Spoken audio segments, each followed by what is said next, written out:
Hey, we're Seventh Day Slumber, and this is The Christian Beat.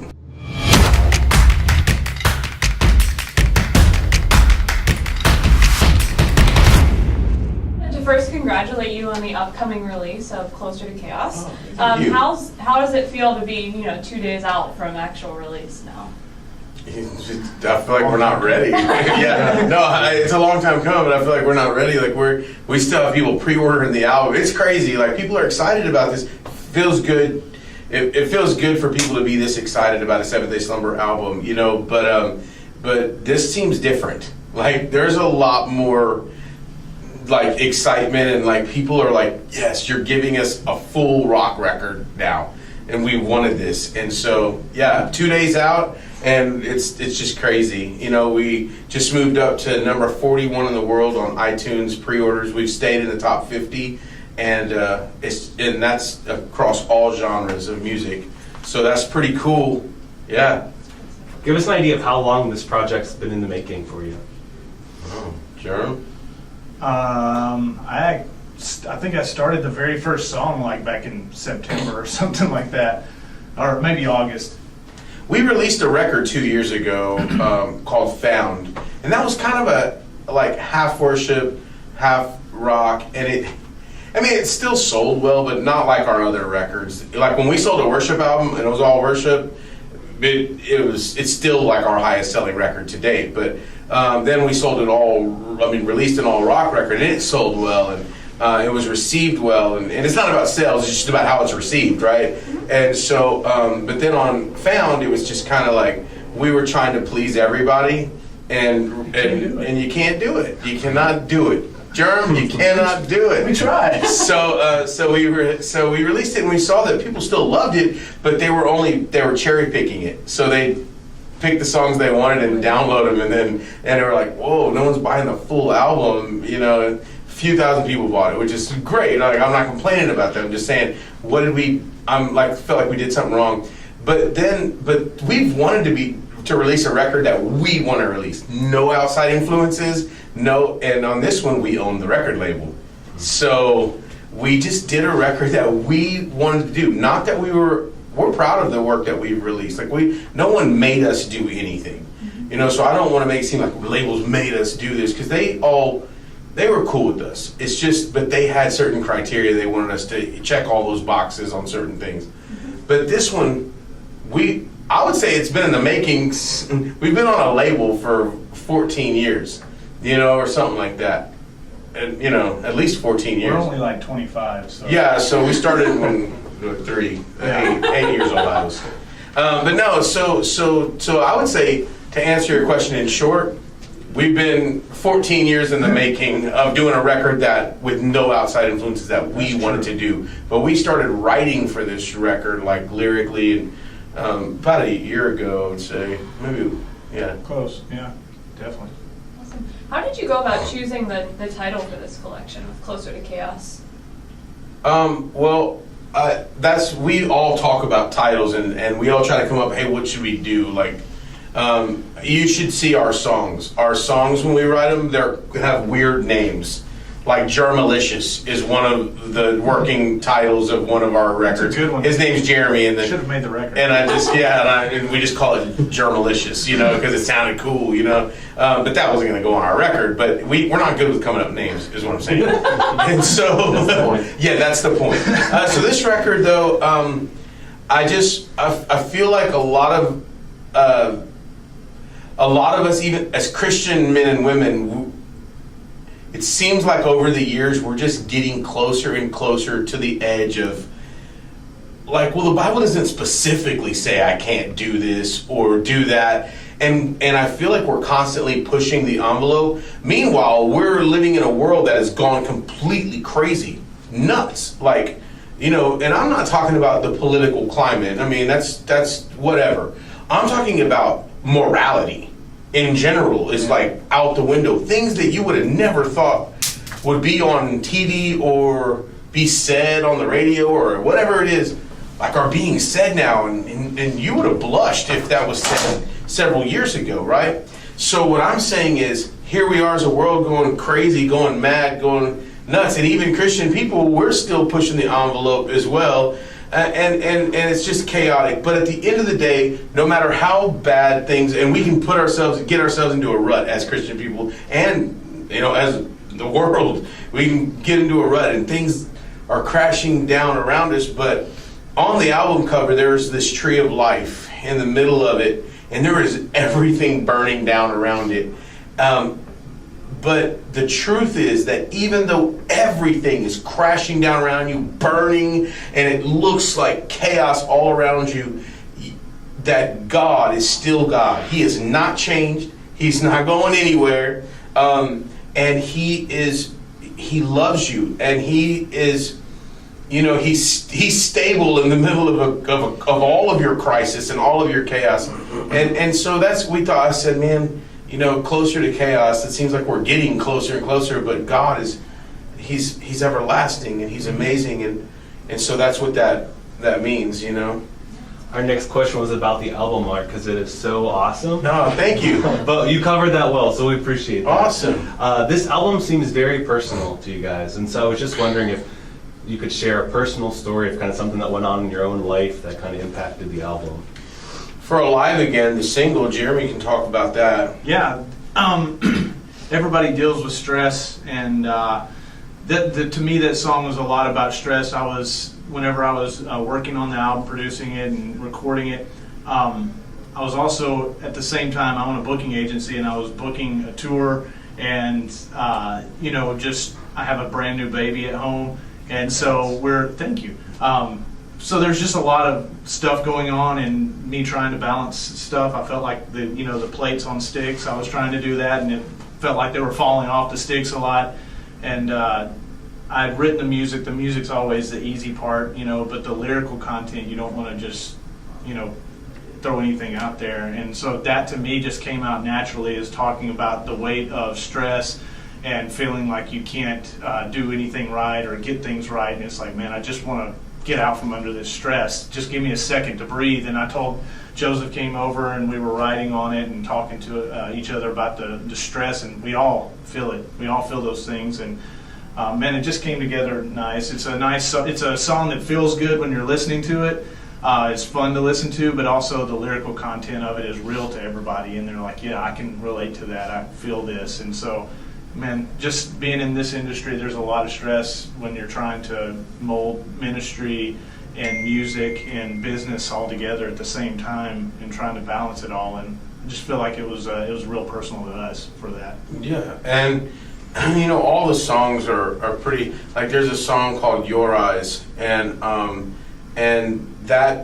that song is about, like, I put on a bunch of weight like over the past 5 years, and I was really embarrassed about it, and I was really struggling with that. And I'm married to this beautiful, amazing woman who looks great, and is like active, and and my kids are active. My son plays in the band. My oldest son Blaise plays in the band, but my kids are all active, and I was going through a depression, and which caused me I was running to food, to just comfort, and I ended up putting on over 100 pounds, like 130 pounds, and so but I started feeling like I just was uncomfortable in my own skin, and my job is like to go stand in front of people and do things like this, like interviews and singing in front of crowds, and I didn't even want to get out of the bus. But I had to realize that God is using me to minister to hurting people, and that I don't have to stay in the rut that I'm in. But I'll never get out of this until I can see myself the way that God sees me. That I'm looking in the mirror and saying these horrible things about myself right before I get on stage. Like, oh man, this shirt doesn't fit right. Like, these pants, man, I look so fat, man, I look so ugly and stupid. And I'm saying these things about myself, and then I go on stage and tell people, don't say those things about yourself. And I'm not being a hypocrite. I mean, I just, because it's like, well, that's being a hypocrite. Well, yeah, maybe it is. I don't know, but I'm not superhuman. I'm a human being. I deal with the same things you do. I know that I'm not supposed to do that, but at that moment, I'm not thinking about it. All I'm thinking is, man, dude, you've put on over 130 pounds, man. You got a beautiful wife, and you can't even get out of the bed in the morning, you know. And I just was really going through it, and I wrote a personal song about it, and the song says, "I wish I could forget the way I looked back then." I wish I could forget the way I looked back then. I can't believe what I've become. And every picture speaks 1,000 words. It's the story of I'm not enough. Well, what that means is, if you look at the Caroline video, or the Surrender video, or Wasted Life, or all those videos, they can't be erased. I love those songs, and we did them, but I looked different than I do now. I looked like I was alive, I was in shape, they just keep playing on YouTube and on the internet, and it's like, man, I wish I could forget that, because what it tells me is that what I am now wasn't what I used to be, and I don't like where I'm at now. But at the end of the day, I don't have to stay here, and neither do you. And I'm down now over 60 pounds, and I'm still big, but I'm not where I was, and I'm not where I want to be, but I'm not where I used to be. And every day I'm getting closer, and so it is a personal record for us. Blaise has a couple of songs he's written on the record. One is called "The Letter." Share a little bit about that song, Blaise. Yeah, so The Letter was one that I had written the lyrics for probably a couple of years ago on one of the Small Town America tours, I think. And it was actually in the middle of, I didn't write the song in the middle of his altar call. I let him finish, but like, I'm gonna let you finish. Like Kanye did to Taylor Swift. I'm gonna let you finish. That was nice of you. Yeah, no, I was just being courteous. He was in the middle of his altar call, and he had asked, if you feel like how many of you have considered suicide, or even more extreme, like how many of you wouldn't be here in a week if you didn't come to the concert? And a lot of hands were raised, and I was it was really sad that so many people were hurting, but I was also really happy because they were they got there inside, they survived, and I thought that was awesome. And then I got really sad again, because I was thinking about what about all the people we didn't reach and they didn't make it to these shows? And there's so many people in the world, and we can only be so many places at one time. And so it was there's so many people that we weren't able to get to in time. And so I had the idea then, and after we got off and signed and everything, I was in the bus and I started writing the lyrics for it. And so I had the lyrics for a while, and then when we were writing this album, we had somebody, Marco from West Giants, I don't know if y'all know, but yeah, he sent over music, and so we were like, okay, we have this really cool song, this awesome music, we need lyrics and melody and stuff for that. And so me and my dad were in the studio at our house, and we were listening to it, we were trying to come up with stuff, and I had showed him the lyrics a while back, but it had been a while, and so I brought it back. I was like, well, we could try to do something with this, and it ended up just coming together really well. But the song, lyrically, is just, the verses are about just two different stories of people who were hurting really bad and going through their own stuff, and then ended up taking their life. And the chorus is the suicide letter, so that's why it's called The Letter. And it's just to bring awareness to it and show people we might not be able to reach all these people, just us with the band, and get to everybody, but there's 7 billion people in the world, and you can be that person to talk to them and be their friend and be there for them, and you could be the person that keeps them alive. Yeah. Cool. Awesome song, awesome story. That's awesome. So in addition to all that writing internally, you also had some co-writers that joined you on this album. What was that experience like, working with them as well? Well, Jeremy and I have written over the years together. A lot, hundreds of songs. But we knew that to keep it fresh and to keep it relevant and to push us as writers, we wanted to go outside of just us, and so we welcomed the inspiration. My son co-wrote 3 songs on the album. Blaise did, and he writes vocal melodies and lyrics, but also Josiah Prince from Disciple co-wrote three songs on the album as well, and it was cool to work with him. We had another guy named Marco Pera who came in, and who else have we? Random Hero guys. Random Hero guys. How can I forget those guys? They co-wrote one of the songs and then wrote a song by themselves with just Josiah, and that and they said, dude, we want you guys to put it on your album. We loved it, and we put it on our record. It's called Drama, and so just to have that. Now we produced it, like put our own spin on it, and Jeremy worked really hard to produce it. Yeah, I feel like just working with some of these other people that are so good at what they do, and it's different than what we do, it helps bring out things in us that we didn't know was there. You know, that's the fun part of co-writing with somebody is that they think of something, a chord structure or a lyric that you're like, man, I would have never said that, but that's great. And and now we can, it's on our album. And not Random Hero. Watch that song go number one, and they're gonna be like, dude. not our fault. We've talked a bit about the writing. I was curious. One of our favorite questions is, what was the most difficult song to record for you personally? Whether it be challenging or emotions. I don't. There was maybe one of them that was super hard to write. I can't remember which one it was. I think more.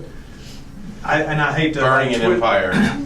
Yeah, that was a Frankenstein. Yeah, we because put we it had together. to rip something from another song, and we just could not get this song to That's work. right. That was no matter what we did. We had a really cool verse, and then the chorus was like, eh. And then we had this other song that had this really awesome chorus, but the verses were just not good. And we're like, we couldn't finish those two songs, and we're just like, dude, no matter what we do. We even brought in other writers to people that try to go on there. It's like, but we didn't want to trash those, so we just made a Frankenstein. Yeah. We put those two things together. It's called Burning an Empire. It's our prerogative. And it's our prerogative. We can be what we want to be. It's my prerogative. Never mind. All right, moving on. So anyway, that song, Burning an Empire, was probably one of the harder songs to put together. Wouldn't you say? Harder song to play? The Letter. Man, I heard that and I was like, hold up, Jeremy. I gotta pray more on this one. I had to really break it down section by section to learn what the guitars are doing, because it's really cool. It's some really cool stuff. Yeah. I would say a hard song to sing emotionally for me was the song Sober that's on there. I used to be a cocaine addict. I had no hope in my life, man. Before I knew Jesus, I had a $400 a day cocaine addiction. I was in and out of jails and institutions. I didn't even believe in God, I didn't know if there was one, I guess. But my mom became a Christian when I was 18, when I was in jail. And anyway, and I was still got out, went back in, got out, but my mom kept praying for me. Then I ended up becoming a Christian, giving my life to the Lord in the back of an ambulance after a suicide attempt. I ended up in the intensive care unit, almost died. And God healed my broken heart. And years later, I got this beautiful, awesome wife.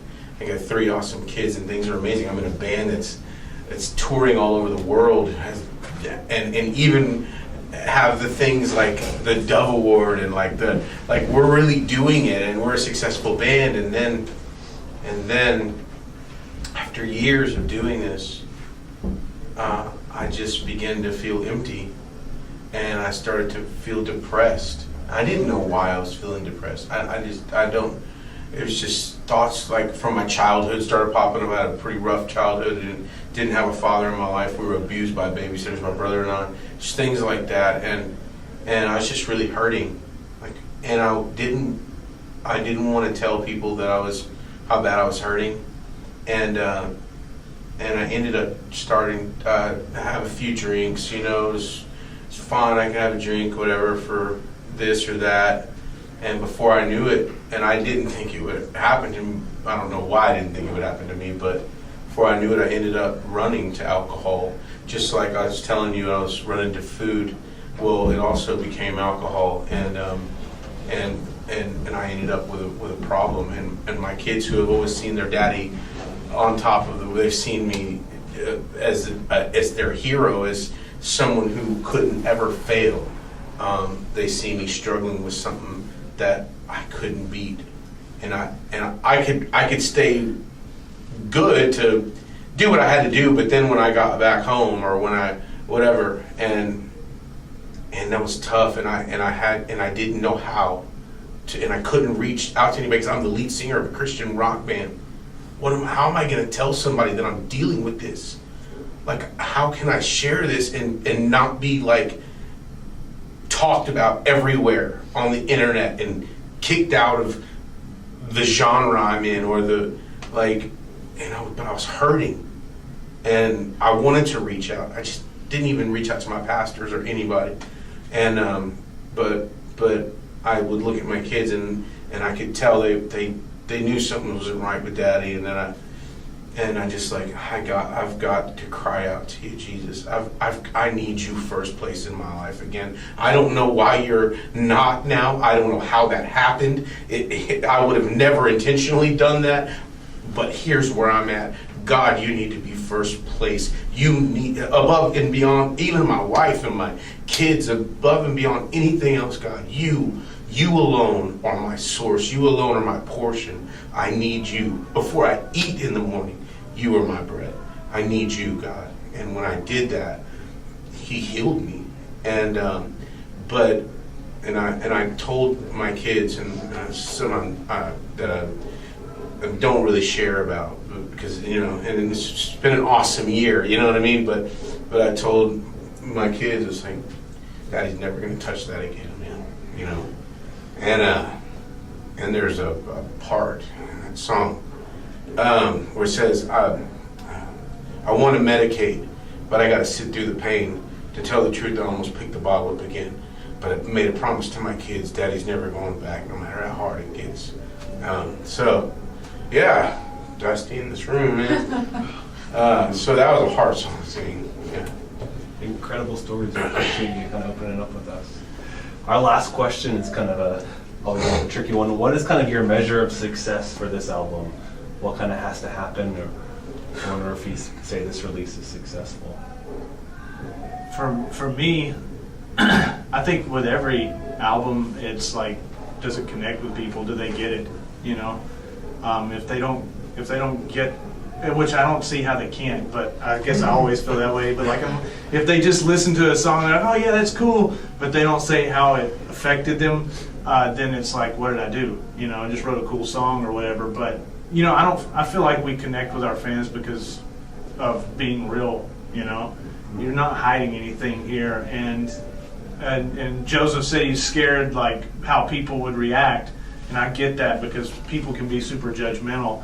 And but I will also say that our fan base is made up of a lot of people that have struggled with all those things, and they love us because we cared enough about them to talk to them on our Facebook page, to talk to them at concerts. And when they told us what they were struggling with, and man, they tell us when they message us, they tell us things that I'm like, wow, I can't believe they had the guts to say that to somebody they may have never even met in person. But they trust us because they know we're not going to judge them, and we just want to love them through it. And I feel like that's the kind of connection we want to make. Sorry for taking up so much time with that, but that's the connection I want to make, and that's the success part of it for me. Yeah, Joe always says this, God's not surprised by any of your problems, your situation, wherever you're in. I just want people to see, like in this record, there is a resolution. God can get you out of that situation. I mean, right here. I mean, he went through, I was there, we were all there, through all that pain, we felt it, we saw it, and but we also saw God get him out, pull him out of that. And that's what I hope people will see from this record. Yeah. I mean, you can sell 1 million albums and not connect with anybody, and what's that going to do? Got a bunch of money in your bank account. Cool. But, I mean, I think the main thing is just we want to connect people and show people that we struggle with the same stuff that they do. We're not superhuman just because we play in a band that people know. Like, we're the same people as you. Like, we struggle with the same stuff. We're with you. We're in it with you, and we're here to talk to you. And, we deal with the same stuff you do, and you're not alone. We're in it with you, and you can talk to us. We love you. I feel like it's already a success. It hadn't even been released yet. I feel like people's lives have already been touched by just hearing some of the songs or hearing us Even even clips. talk about the songs. Yeah. They've been touched. And, you know, it's crazy. I've got 3 amazing sons. 3 sons, man. They're all amazing.